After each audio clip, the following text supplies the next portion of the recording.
고명환이라는 개그맨이 있습니다. 최근에 일산에 메밀 식당을 이제 차려서 연 매출이 10억이 되어진다고 하죠. 그런데 그게 쉽게 되어지지 않았다고 합니다. 4번 식당을 차렸는데 다 말아드셨다고 하더라고요. 그런데 그 새롭게 식당을 하면서 그가 알게 되어진 것은 힘이 있어야 되는데 그 힘은 다름이 아니라 그가 병상에서 한쪽 눈이 안 좋아서 한쪽 눈으로 바라 읽었던 책 1000권의 힘이 그에게 권세가 되어졌다고 하더라고요. 그 1000권의 책을 읽으면서 이 고명한 원래 개그맨이지만 이분이 책에서 시키는 대로 해봤더니 힘이 생기더라. 책이 이야기해 주는 대로만 살아갔더니 삶이 열리더라. 사업이 번창하더라. 그런 얘기를 했던 것이 기억납니다. 여러분, 세상에는 많은 사람들이 권세를 가지고 힘을 가지고 삽니다. 어떤 사람은 돈을 자기의 힘의 권세로 삼고, 어떤 사람은 자신의 학벌을 자신의 권세로 삼고, 어떤 사람은 지식을 가지고 읽은 책의 권세를 가지고 자기의 권세를 삼고 살아갑니다. 다 좋습니다. 다 치료가 있고 다 그 영향을 미칠 수 있는 범위가 있습니다. 비록 영원한 것은 아니라 할지라도 책 1000권 읽고 식당을 하고 또 사람을 맞이하며 경영을 하고 영업을 하는 것 굉장히 좋은 효과를 발휘하는 것 같습니다. 그런데 여러분, 신앙인 우리들은 하나님의 사람들은 무엇으로 자신의 권세를 삼습니까?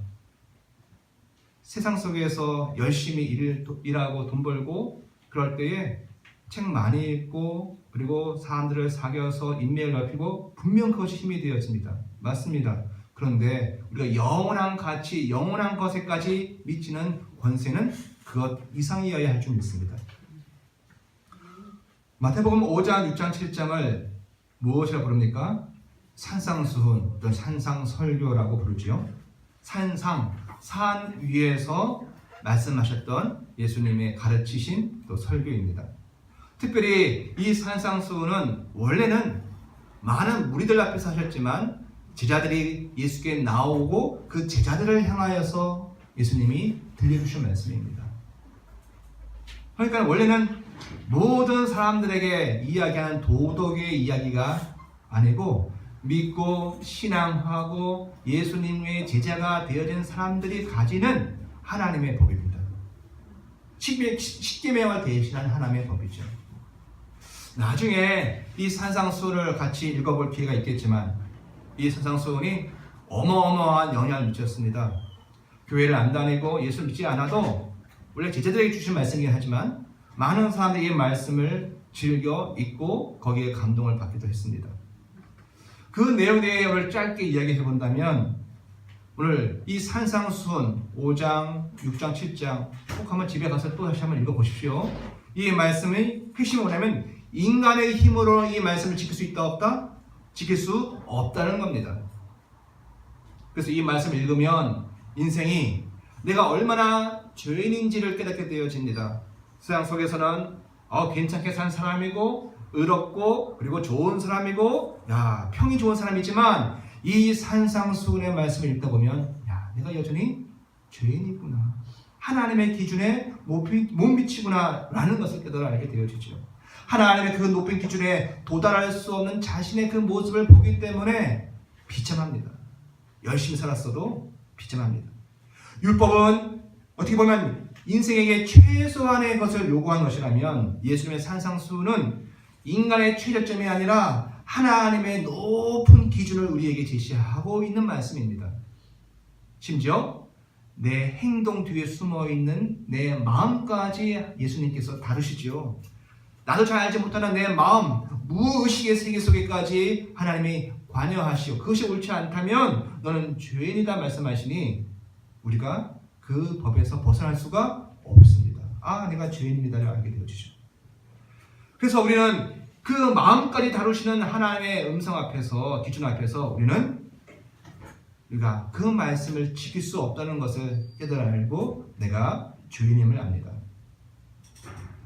그런데요, 그렇다고 해서 이 말씀, 산상수훈의 말씀을 읽어가면서 우리가 자괴감과 또는 나 자신의 비참함만을 느끼는 것은 아닙니다. 왜냐하면 하나님은 여전히 인생들을 향하여 그 기준을 낮춰요, 안 낮춰요? 안 낮춘다는 겁니다. 너가 그 기준을 다 도달하지 못하는 건 내가 알지만 나는 너를 이런 기준으로 대우하고 너를 이런 기준으로 내가 사랑한다라고 말씀하시는 거죠. 우리가 살다 보면 참 평범해집니다. 삶의 기준이나 삶의 의식이나 이런 것이 점점 낮아지지요. 그런데 하나님은 그러나 너희는 짐승이 아니다라는 겁니다. 너희가 못 살아도 내가 너희를 짐승 취급할 수는 없다는 겁니다. 여전히 하나님은 우리의 삶의 기준을 높이시고 그 기준대로 우리를 이끌어 가시지요. 내가 인간이라고 하는, 나는 짐승이 아니고 나는 인간이야, 원래 하나님의 기준에 내가 근거해서 살아가야 할 인간이라고 하는 그 자부심을 우리에게 가지게 하는 말씀이 산상수훈입니다. 그래서 이번 주, 아니 오늘 꼭 돌아가셔서 성경 읽으십시오. 마태복음 5장 1장 7장. 내가 죄인과 함께 그럼에도 불구하고 하나님이 나를 향하신 기대와 기준이 변치 않으신다. 나를 짐승으로 여기지 아니하신다. 그걸 우리가 보게 되었을 겁니다. 그래서 이 말씀은 헌법입니다. 나라가 있으면 그 나라가 서지려면 수많은 법들 위에 최고의 법, 헌법이 있어야 되지 않겠습니까? 이 말씀, 산상수훈의 말씀은 헌법입니다. 하나님 나라의 헌법이지요. 사람들이 못 지킨다고 없애거나 그 수준을 떨구어서 낮출 수 없는 헌법입니다. 그래서 이 법은 인간의 무능력을 인정하고 하나님의 전적인 도우심으로만 완성이 되어지는 법입니다. 결국 내가 지켜요, 하나님이 지켜요? 하나님이 지키시는 겁니다. 그 법 앞에서 우리는 나는 못 지킵니다. 그런데 하나님이 나를 이 수준으로 요구하시는군요. 그리고 나머지는 하나님 우리를 책임져 주시는 법이 이 산상수훈의 법이죠. 그렇기 때문에 이 일에 인간 쪽에서 할 것은 무엇입니까? 그건 다 지켜야 돼 라고 그것이 목표가 되어지는 것이 아니라 내가 못 지킬 수밖에 없다. 지킬 수 없다는 그 한계를 인정하고 하나님, 내가 참 인간의 모습을 하나님 나를 완성해 주세요. 내 속에 기입해 주세요. 라고 자기 자신을 하나님께 맡기고 의탁하는 믿음이 중요한 겁니다. 믿음이 나와야 되는 거예요. 이 산상수훈의 말씀을 읽고 내가 다 지켰다가 아니라 다 지켰습니다. 그런데 내가 의롭습니다가 아니라 나는 못 지킵니다. 그런데 하나님이 나를 완성해 주세요. 라고 하는 겁니다. 오늘 15절부터 시작된 마지막 설교 부분입니다. 산상수훈이 5장, 6장, 7장에 다 거쳐가면서 이제 예수님이 이 전체 산상설교를 이제 마무리하고 계시는 부분입니다. 그런데 예수님이 여기에서 비유를 사용하십니다. 여러 가지 비유가 나오죠. 그런데 이 비유가 각각 따로따로 각각 자기 이야기하고 있는 것이 아닙니다. 하나의 사실에 대해서 예수님께서 이 비유를 연결해서 하나의 중요한 것을 말씀을 하십니다. 우리 한번 15절 읽어보겠습니다. 15절입니다. 시작. 거짓 선지자를 삼가라. 양의 옷을 입고 너희에게 나오니 속이는 누룩지 않은 일이라. 예수님이 거짓 선지자들에 대해서 이야기를 합니다. 그들의 겉모습은 양입니다. 양 같습니다. 그러나 그들의 실체는 뭐예요? 일입니다. 늑대입니다. 양의 모습으로 양들에게 다가왔지만 사실은 양을 돕거나 양의 친구가 되려고 온 것이 아니고 양에게 좋은 것을 주려고 한 것이 아니라 양을 잡아먹으려고 하는 일입니다. 그런데 이 거짓 선지자의 이야기가 16절에 가면은 다른 이야기로 나옵니다. 16절 읽어보겠습니다. 시작. 그들의 열매로 들을 알지니 가시나무에서 포도나무를 또는 엉겅퀴에서 무화과를 따겠느냐. 외모를 가지고 알 수 있는 것이 아니라 무엇으로요? 열매로 그가 거짓 선지자인지 참 선지자인지를 판명한다라는 거죠. 결국 열매로 확증이 되어진다는 겁니다. 요즘처럼 비주얼이 좋고 그리고 보기에 좋고 탐스러워 보여도 그 열매가 좋지 않으면 거짓이라고 말씀하는 거죠. 좋은 나무는 좋은 열매를, 나쁜 나무는 나쁜 열매를 맺는다라고 말씀하십니다. 그런데 우리 주님이 이 시대에 와서 그 열매의 중요성을 다시 한번 말씀을 하십니다. 20절이요. 시작. 이러므로 그들의 열매로 그들을 알지니라. 아멘. 여러분, 열매 맺는 우리 모두가 되어지기 원합니다. 우리 삶 속에 아름다운 열매 맺기를 원합니다. 자꾸 열매 하니까 우리가 이렇게 생각하기 쉽습니다. 그래, 우리는 열심히 알뜰하게 저축하고 성실하게 살아서 나중에 부자 되는 게 그게 열매 아니야? 그래, 오늘 공부 열심히 해서 나중에 좋은 대학 들어가고 그게 좋은 열매 아니야? 뭐 이렇게 생각할 수 있습니다. 이 땅에 삶의 성실성, 삶의 부지런함 이런 태도를 가지고 나중에 그 결과를, 그것을 주는 결과를 우리는 열매라고 이해할 우려가 있습니다. 나도 모르게 그렇게 빠지기 쉽습니다. 왜? 우리는 물질 세계 속에 살고 있기 때문에 물질에 대해서 참 관심이 많기 때문에 그렇습니다. 그런데 정말 그것이 우리 예수님께서 산상설교, 산상수훈을 정리하신 이 시점에, 결론을 치는 이 시점에 그것을 말씀하시는 것일까요? 아닙니다. 그것이 아닙니다. 지금 예수님은 그런 것을 말씀하시는 것이 아니라 다른 것을 말씀하십니다. 한번 우리 21절 보면 합니다. 21절 한번 읽어보겠습니다.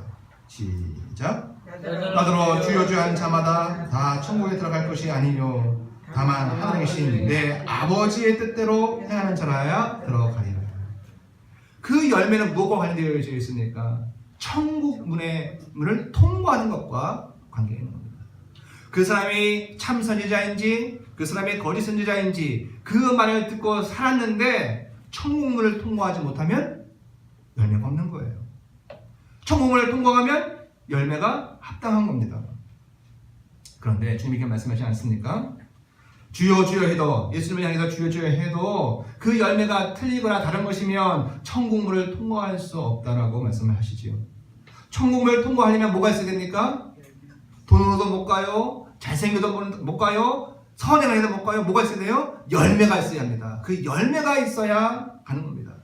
거짓 선지자의 말을 듣고 나온 열매인지 반대가 되어지면 참 선지자이고 오늘 본문의 말씀을 따라가면 결국 예수 그리스도의 말씀이 그 속에 들어와서 나온 열매인지가 그것이 천국문을 통과하는 근거가 되어지는 겁니다. 여러분, 근데 그 천국문을 통과하게 하는 열매, 그 열매가 무엇입니까? 열매가 무엇입니까? 오늘 본문 보니까는 하늘에 계신 내 아버지의 뜻대로 행한 것, 그것이 열매입니다. 여러분, 여기서 고민을 하게 됩니다. 정작 그 천국문을 통과하는 합격이 되어진 열매를 맺으려면 하나님의 뜻, 그분의 뜻을 알아야 되지 않습니까? 과연 그분의 뜻을 알고 있습니까? 라고 묻는 거예요. 우리가 이 땅에 살아가면서 신앙을 하면서 교회를 다니면서 생활하면서 하는데 결국에는 그 문을 통과하려면 하나님의 뜻, 그분의 뜻을 내가 알고 그것이 열매 맺혀야 되는데 나는 그 열매를 가지고 있는가? 그 뜻을 알고 있는가? 묻게 되어지는 거죠. 또 하나님의 뜻을 알아야 거짓 선지자의 가르침이 무엇인지 분별도 하는데 말입니다. 바로 여기에서 예수님은 그분의 뜻이, 하나님의 뜻이 무엇인지를 알아차릴 수 있는 힌트 하나를 우리에게 주십니다. 그것이 바로 예수님은 하나님을 뭐라 소개합니까? 하나님이라면 소개하는 것이 아니라 그분을 내 아버지라고 소개하는 거예요. 너희가 말하는 하나님, 그분은 하늘에 계시는데 그분은 바로 내 아버지다 라고 예수님이 말씀을 하고 계시죠. 그분의 뜻을 누가 알아? 누가 압니까? 바로 나 예수가 알고 지금 내가 그 가르치는 것이 하나님의 뜻이다 라고 말씀을 하고 계시는 거예요. 하나님의 뜻을 아는 것에 있어서 그 어디에도 특허나 권한을 준 적이 없다는 거예요. 오직 누구에게만? 아들 되신 예수 그분에게만 전적인 권한, 전배 특허로 그에게 권한이 주어졌다는 겁니다. 예수님이 하나님의 뜻을 알아야 열매를 맺히고 그 천국문을 통과하는데 그거 어떻게 알아? 수많은 사람들이 하나님의 뜻을 이야기하고 자기의 생각과 자기의 의견을 제시하지만 아니다라는 겁니다. 나 예수의 가르침이 곧 하나님의 뜻이고 나의 말씀이 곧 하나님의 뜻이다라고 굉장히 도전적이고 도발적인 이야기를 하고 계시는 거예요. 그렇습니다. 열매는 전적으로 하나님의 뜻과 관련이 있습니다. 그리고 그 하나님의 뜻은 지금 예수께서 가르치시는 그것과 연결되고 있는 거죠. 거짓 선지자들은 할 수 없는 것. 여러분, 거짓 선지자라고 해서 여러분 나쁘게 생각하시면 안 됩니다. 많은 교양인들, 많은 지식인들, 많은 선행을 하는 사람들, 많은 선생들, 많은 사람들. 그런데 하나님의 뜻, 결국 예수의 가르침이 없는 것은 미안하지만 아무리 도덕적이고 율법적이고 아름다운 것이라 할지라도 그것은 거짓 선지자가 되어지고 하나님의 뜻을 밝힐 수가 없다는 거죠. 오직 아들이신 예수 그분의 가르침만이 하나님의 뜻을 이 땅에서 볼 수 있고 들을 수 있고 알 수 있는 통로가 되어진다는 겁니다. 여러분, 여기에 애로사항이 있습니다. 또 그 당시 이 사람들뿐만 아니라 예수님 당시 이 산상 설교를 듣는 사람들뿐만 아니라 오늘 우리에게도 이것이 참으로 애로사항이 되어지고 걸림돌이 되어집니다. 바꿔하고 한번 생각해 볼까요? 예수님 참 훌륭하시다. 다 누가 공감을 합니다. 예수님의 가르침이 참 탁월하고 마음이 위로가 되어진다. 다 공감하고 다 존중합니다. 그분의 말씀에 내가 감동을 받고 위로를 받았어. 누가 뭐래요? 맞다. 이렇게 할 수 있습니다. 이런 것은 그 무엇도 어떤 것도 문제가 되어지지 않고 시비거리가 되어지지 않습니다. 그런데 예수님이 이렇게 말씀하시는 거 아닙니까? 내 가르침이 곧 하나님의 뜻이야. 내가 하늘의 하나님의 아들이지. 내 가르침이 너희 속에 있어야 열매를 맺고 그래야 너희가 천국문을 통과할 수 있어. 이건 문제가 다른 겁니다. 왜요? 예수님은 지금 하나님과 자신을 동일시 여기고 있는 거예요. 똑같이 우리하고 똑같이 2000년 전 예수님과 함께 다니는 사람들 입장에서 생각을 해보십시오. 똑같이 식사하시고 화장실 가시고 추우면 옷을 입어야 되시고 배고프면 식사를 하셔야 되고 너무 피곤하면 그 풍랑이는 바다에서 잠을 주무셔야 하는 똑같은 인생인데 그가 이럴 때에는 말씀하실 때는 내가 하나님의 대변자다. 나 아니고서는 하나님을 너희가 경험할 수 없고 하나님 뜻을 알 수 없고 결국 천국문을 통과할 수 없고 지옥행이 된다라고 말씀하시는 겁니다. 사람의 마음속에 시기심이 생기고 불편함이 생기지 않겠습니까? 그런데 여러분, 예수님께서 이 말씀을 이어가십니다. 22절입니다. 22장을 또 읽겠습니다. 시작. 나더러 주여 주여 우리가 주의 이름으로 선지자 노릇하며 주의 이름으로 빛을 쫓아내며 주의 이름으로 많은 권능을 행하지 아니하였나이까 하리니. 그날이라는 단어가 나오죠. 그날은 무슨 날입니까? 아까 21절에서 얘기했던 천국문 앞에 서 있게 되는 그날을 얘기하는 거예요. 그날에 누군가 천국문 앞에서 그 열매를 확인을 한다는 겁니다. 이게 진짜인가 가짜인가 제대로 된 열매인가를 확인할 검사 요원이 있다는 거예요. 누구 하시나요? 하나님이 직접 하시나요? 하나님 뜻에 합당해서 하는가? 하나님이 직접 그 검사 요원이 되어져서 그 사람을 천국문에 통과 여부를 결정하시나요? 아니죠. 많은 사람들이 자신들이 천국에 들어갈 이유를 이렇게 저렇게 많이 이야기하는데 누구한테 합니까? 예수님 말씀하시기를 나더러 이르되. 나는 누구예요? 예수님입니다. 예수님에게 그 말씀을 하시다는 거예요. 그 이야기를 한다는 겁니다. 예수님 내 열매를 보시고 확인해 주세요. 그리고 내가 천국문을 통과할 수 있다라고 말씀해 주세요 라고 얘기한다는 거예요. 땅에서는 예수님은 산상수훈을 비롯해서 하나님의 말씀을 가르쳤고 하나님의 뜻을 선포하셨다면 그날이 되어지면 천국문 앞에서 그 가르침이 진짜 열매를 맺었는가를 확인을 하시는 검수자가 되어진다는 거예요. 거기서 사람들이 가져온 열매, 자신의 삶으로 산 삶이 과연 예수님이 가르쳐준 그 가르침이었는가, 과연 예수님이 우리에게 소개해 주시는 하나님의 뜻에 산 것인가를 확인해 보시겠다는 겁니다. 정밀조사해요. 속일 수 없고 대충 넘어갈 수 없는 거죠. 바로 예수 주님께서 그 역할을 하십니다. 참 예수님 바쁘시죠? 땅에서는 가르치시고 말씀을 전하시고 그날이 되어지면 그때 그 천국문 앞에서 각 사람들 한 명 한 명 그 열매를 확인하신 일을 본인이 직접 하십니다. 당신이 말씀하셨으니까 그 열매를 가장 잘 아시기 때문에 그렇죠. 아무리 사람들이 이런 고생 저런 고생을 하고 나는 개혁적이야 라고 말을 하기도 하고 나는 봉사하고 심지어 상당한 업적을 이뤘다 할지라도 주님이 23절에서 이렇게 이야기할 수 있습니다. 내가 너희를 도무지 알지 못하나니 불법을 행하는 자들아 내게서 나가라. 예수님이 가르침과 또 말씀을 통해서 알려주신 하나님의 뜻이 아닌 것은 화려하고 멋지고 어떠한 상당한 성과가 있다 할지라도 그것이 천국문을 들어갈 수 있는 그 열매는 아니라는 겁니다. 오늘 잠시 여기서 고백할 것이 있습니다. 예수님의 가르친 그 말씀은 그냥 말이 아닙니다. 녹음기에 그냥 녹음되어져서 그냥 거기에 담겨있는 그런 말이 아니라는 겁니다. 예수님의 말씀은 그분 예수님의 생명 자체입니다. 예수님의 말씀은 시간이 지나면 자연스럽게 사라지는 그런 말이 아니지요. 예수님 하나님의 인격은 죄악 속에 살고 있는 우리와는 다릅니다. 참 인격이신 하나님과 예수님은 그 말씀 자체가 당신이세요. 여러분 이게 이해가 되시나요?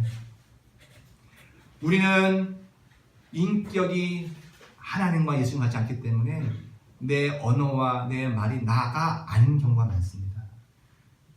그런데 하나님은 워낙 인격적이셔서 워낙 탁월하셔서 하나님과 예수님은 말씀을 하시면 그 말씀 자체가 당신이시고 그 말씀 자체에 하나님의 생명이 들어가 있는 거예요.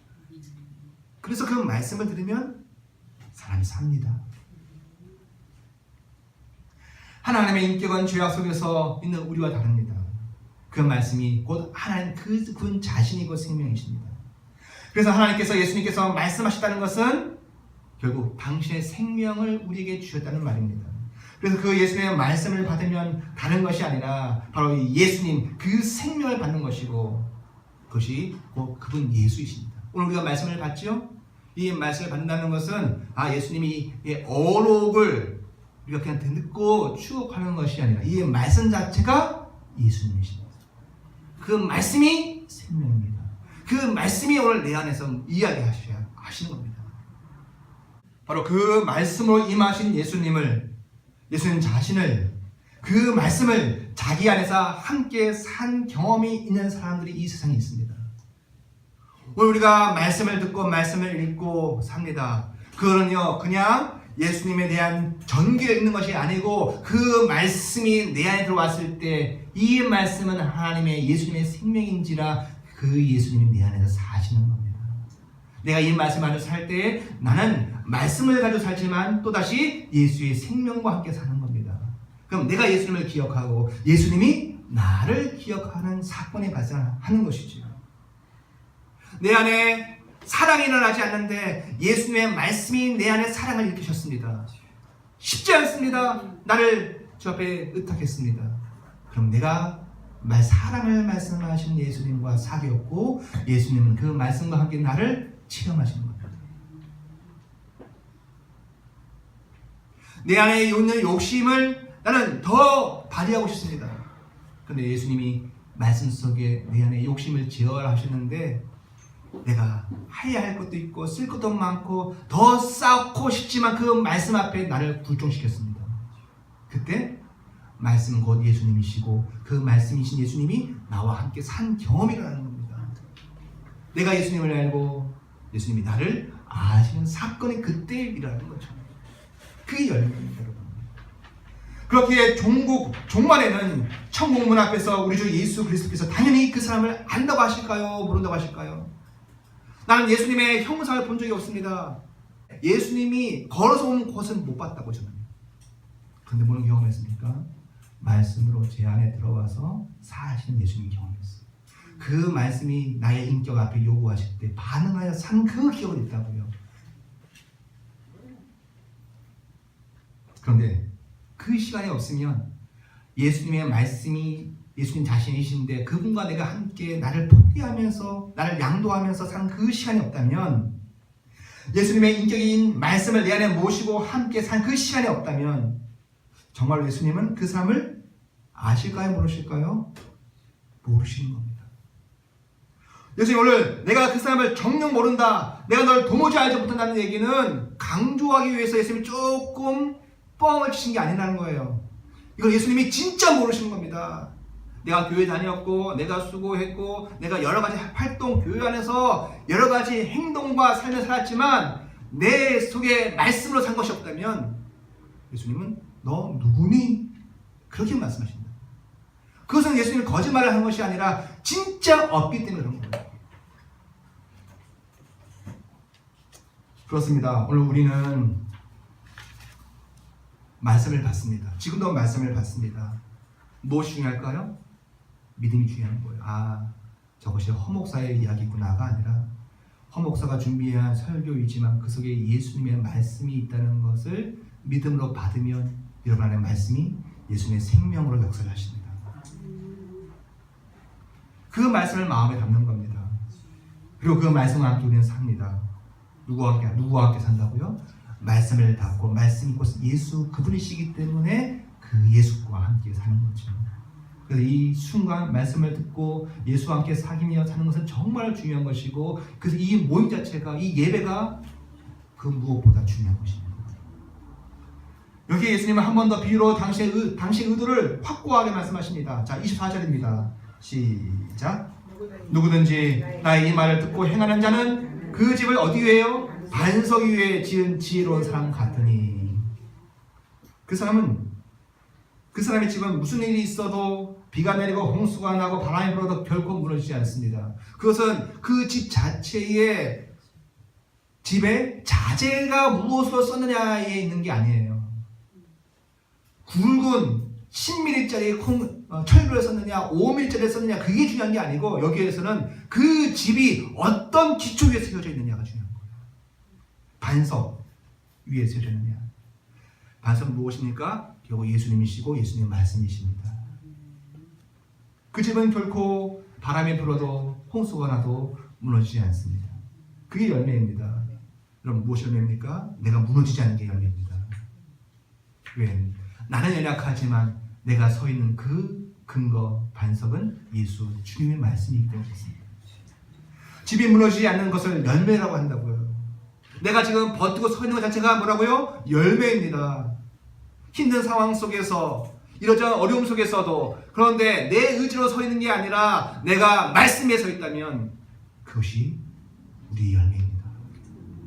그 집을 반석, 곧 예수님의 말씀 위에 세워 놓았기 때문에 넘어지지 않는 거지요.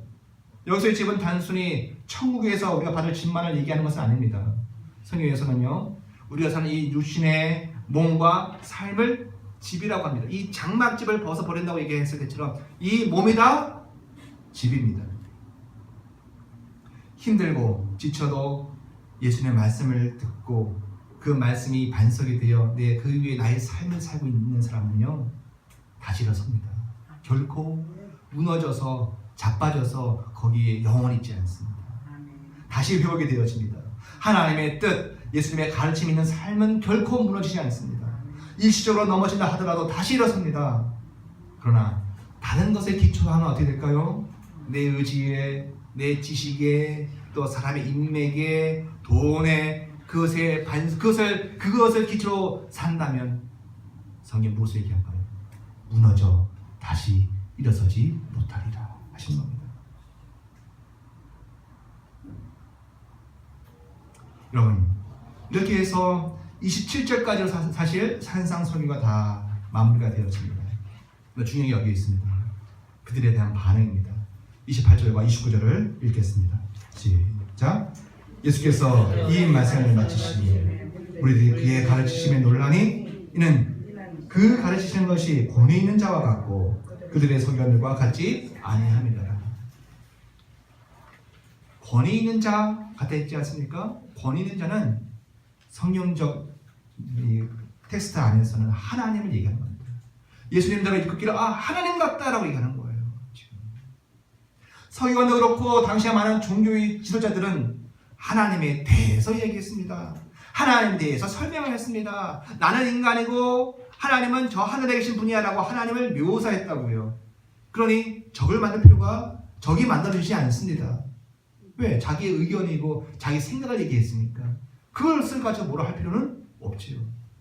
그러나 예수님은 달랐습니다. 예수님은 단순히 하나님의 뜻을 객관적 입장에서 전달하고 보도를 한 게 아니지 않습니까? 내가 알기에 하나님 이런 분인 것 같아 라고 하나님을 묘사하거나 설명한 게 아니에요. 예수님은요. 이런 면에서 예수님이 다른 겁니다. 많은 사람들이 성경을 읽으면서 오해를 합니다. 예수님이 좋은 선생 같아. 아니요. 그렇게 읽혔다면 성경을 잘못 읽은 겁니다. 예수님은 끝까지 말씀하시는 내가 하나님의 아들이고 나를 아니면은 하나님의 뜻을 알지 못한다라고 하는 굉장한 배타성을 가지고 얘기하십니다. 예수님 당신이 하나님의 아들이며 당신의 가르침, 산상, 설교가 그것이 하나의 의견이 아니라 하나님의 뜻 그것이라고 선포를 하고 계시는 거예요. 지금 결국 하늘에 계신 하나님 그 하나님을 예수님은 땅에 발을 딛고 계신데 자신의 가르치심과 자신의 그 말씀과 하나님의 뜻을 지금 동일시 여기고 있는 거예요. 그때 뭐가 나와요?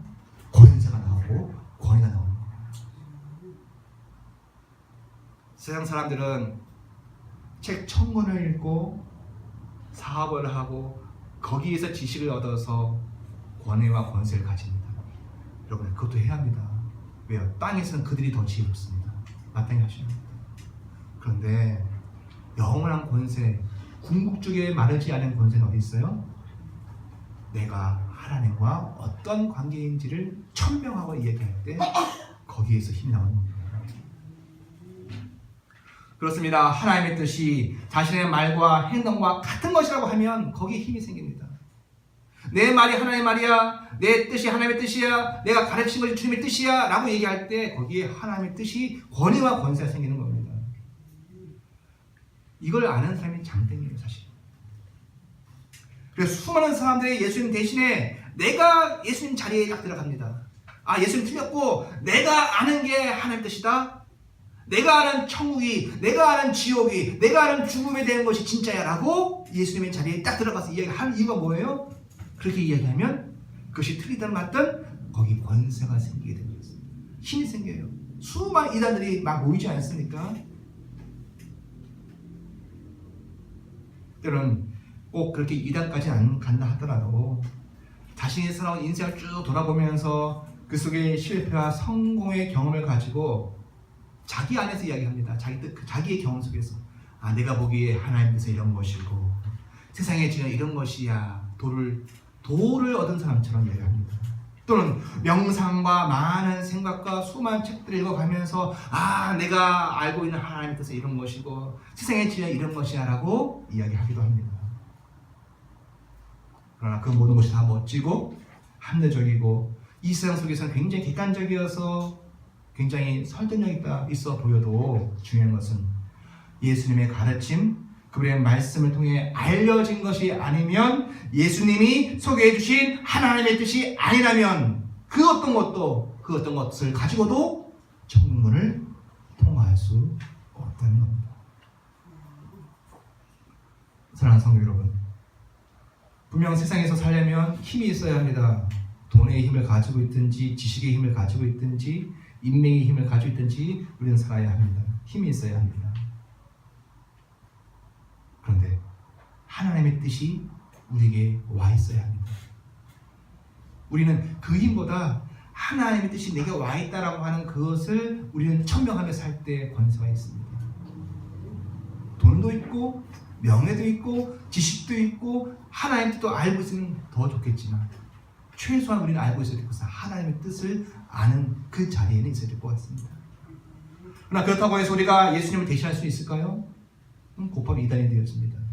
그러면 우리는 천국문을 통과하지 못할 거예요. 예수님 자리를 대신 차지하고 우리가 알고 있는 것을, 우리가 경험한 것을 하나님의 뜻이라고 우길 수는 없습니다. 그럼 그것은 한 번으로 족합니다. 뭔지 아시죠? 창세기 3장에 있었던 내가 하나님 대신 하나님이 될 거야. 한 번으로 족하다고요. 그 길은 정령 죽음의 길이 되어졌습니다. 우리는 그걸 알고 있습니다. 그래서 여러분 예수님의 자리를 위협하지 마시기 바랍니다. 성도 여러분, 저 여러분은 우리의 삶 속에서 예수님과의 관계를 어떻게 설정해야 합니까? 과연 하나님의 뜻을 아는 데 있어서 세상의 진리와 영원한 것에 대한 진리를 아는 데 있어서 과연 여러분과 저에게 예수님은 필요한 분이신가요? 그냥 믿고 온 건 아닌가요 혹시? 이 질문이 날마다 우리에게 있어야 할 질문이 되어야 할 줄 믿습니다. 내가 세상에 대한 이치와 하나님의 뜻을 아는 데 있어서 과연 예수님은 내게 필요한 분이신가? 하나님 없이, 예수님 없이 알 수 있는 방법이 많다는 얘기입니다. 이 얘기는. 과연 여러분에게, 저에게 예수님은 하나님의 뜻을 아는데 정녕 필요한 분입니까? 그리고 그것에 합당한 답을 받았다면 아마도 우리는 예수 그리스도 그분을 향하여 순종함으로 자신을 표현할 수밖에 없을 거예요. 예수님의 자리를 대신하거나 내가 위협할 수 없다는 것을 알기 때문에, 그렇다면 철저하게 그분 밑에 서는 겁니다. 질서를 인정하는 것이죠. 예수 그리스도의 역사성을 그 어떤 방법으로도 대체하거나 또 대신할 수 없다는 것을 그 답이 나왔다면, 그 질서를 인정하게 되었다면, 이제 남은 것은 그분을, 말씀을 오늘도 내 안에 받는 겁니다. 오늘도 말씀을 주세요. 오늘도 말씀으로 예수님 내 안에 살아주세요. 이겁니다. 내 안에 사시게 하는 그 방법뿐입니다. 그 일이 필요한 것은 순종입니다. 겸손입니다. 내가 예수님과 똑같아진다면 그 일이 일어나지 않아요. 나는 약해요. 나는 힘없어요. 나는 하나님의 뜻을 내 것 가지고는 알 수가 없어요. 예수님 내 안에 임하시고 내 안에 하나님의 뜻을 알려주시고 예수님이 말씀을 내 안에 살아주세요. 그때는 순종과 겸손만이 필요한 겁니다. 예수 그리스도의 주되심을 인정하는 순종, 바로 그것입니다. 그 은혜가 우리 모두에게 있기를 바랍니다.